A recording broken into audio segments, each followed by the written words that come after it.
ببین اینجا یه نفر آدم هم نبود و من که نشستم دقیقا شبیه چیز شده، شبیه کتواک شده، یکی میره یکی میاد. میبینی؟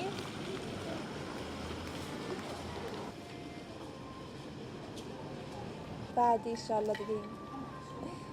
خب ببین بذار من خیلی سریع بهت بگم. من اومدم برای صبحونه یه فروشگاه ژاپنی که ببینیم چیزش پیدا میکنیم. اینجا کلی مواد غذایی ژاپنی پیدا میشه، کلی رستوران ژاپنی هست و گفتم باحاله که هم بزنیم بیرون از خونه یکم بقیه جاهاشو ببینیم.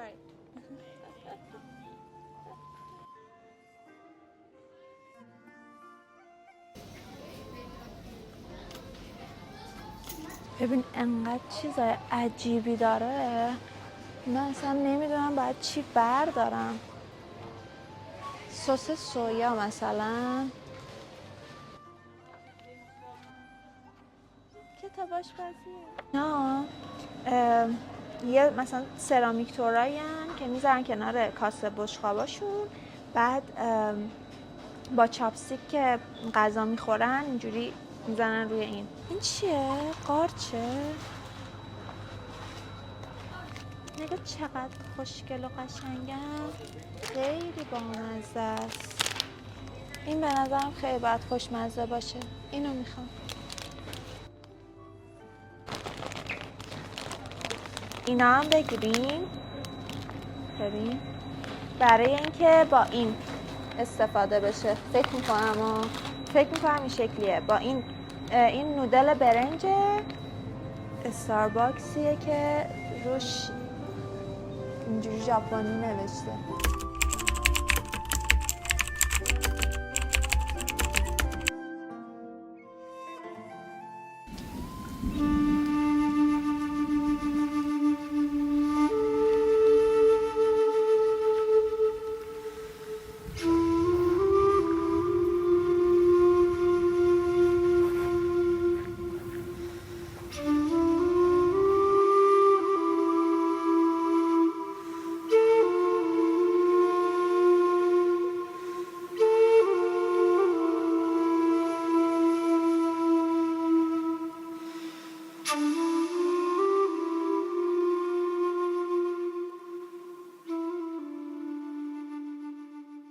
من بعد از فکر کنم 2 ساعت راه که برسم به اینجا، الان تصمیم گرفتم که تازه صبحونه بخورم.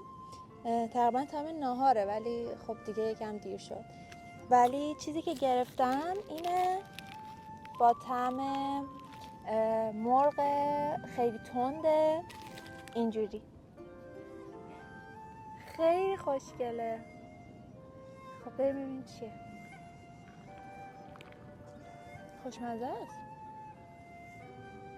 تنده، مزه برنج خودمونو میده که انگاری که خوب نپخته، یه چیز اینجوریه. شدم چون سرده و داخلش هم عین خوراک مرغ تنده. واقعا خوشمزه است. یه چند تا از این خوراکیاشون گرفتم. این شبیه پاستیله، همون توقعی که از پاستیل داری و برات انجام میده. خب این خیلی بامزه بود. این چیزیه که مثلا مثل بیسکویت مادر ما هست که مثلا بچه ها میخورن و اینا، واسه اونا این شکلیه. عکس یه بچه روشه و بیسکویتش هم دقیقا شبیه بیسکویت مادره. چقدر جعبش خوشگله. بیسکویت مادر کرمدار و خیلی خوشمزه است. نمیدونم چرا این کار ما نمی کنیم. بعدی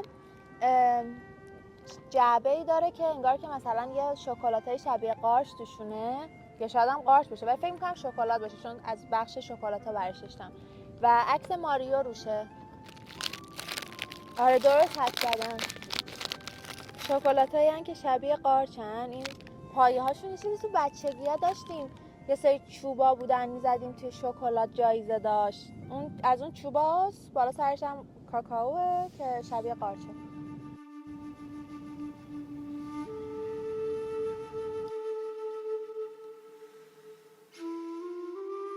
کار اصلی که داشتم و به خاطرش اومدم اینجا این بود که میخواستم اوریگامی درست کنم و تو مثلا چیزایی که خونده بودم این بود که اکثرا بیشتر وقتشون رو دارن توی طبیعت میگذرونن و خیلی برای طبیعت احترام قائلن. واسه همین گفتم که شاید باحال باشه که بیام توی طبیعت این کارو بکنم.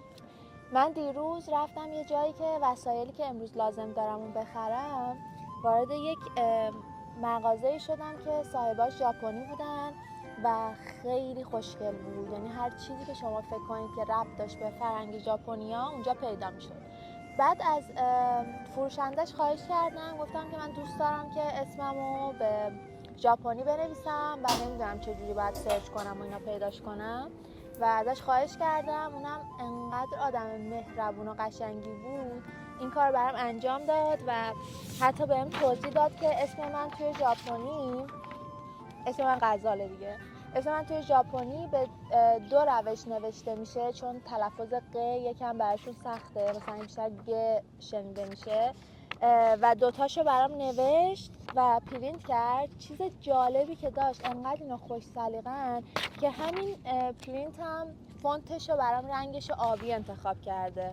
و چیز باحالترش این بود که وقتی خواستم برم مثلا حساب کنم چیزایی که خریده بودم و خانم ژاپنی که اونجا بود برام اینا رو مثلا کادو گرفت و جلد گرفت و اینا و من بهش گفتم که من مثلا 3-4 ساعت دیگه بیرونم، این برگه اوریگامی ممکنه خراب بشه و یه جوری برام بذارش که خراب نشه و واقعا شاید بیشتر از 20 دقیقه داشت تلاش میکرد که این رو به ظریف‌ترین شکل ممکن توی مقوا بپیچه و یه جوری باشه که این خراب نشه. انقدری داشت تلاش میکرد من خجالت کشیده بودم، مثلا اینجوری بودم که تو رو خدا نکن. خیلی اونجا با خودم کلنجار رفتم که اینو بخرم یا نه، چون یکم قیمتش بالا بود، ولی انقدر عاشقش شدم و دوست داشتم که همشو بخونم، تصمیم گرفتم که بخرمش و واسه خودم جلد بگیرمش.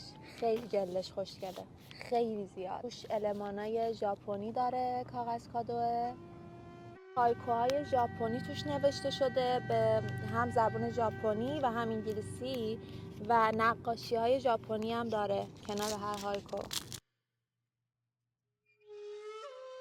قسمت شعراش 4 تا قسمته که بهار، تابستون، پاییز و زمستونه، یعنی برای هر کدوم از فصل‌ها یه بخش جداگونه داره. علاوه بر این که هر هایکو رو اومده انگلیسیش هم نوشته، طریقه خوندن اون شعر به ژاپنی هم نوشته. آخه این چه قشنگه.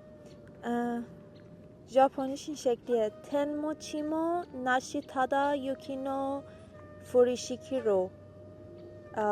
انگلیسیش هم میشه No sky and no ground, only the snowflakes that fall without ceasing. فارسیش میشه که نه آسمون و نه زمین، فقط قطره های برفن که بدون توقف میبارن.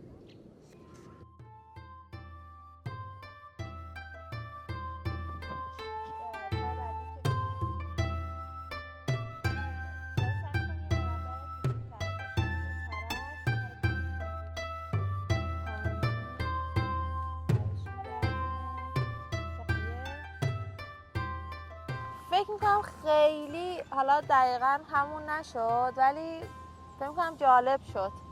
این قراره یه پرنده باشه که اگه براش یه چشم بکشیم شاید قیافش بهتر شه. صبر کن برای چشم این ببین.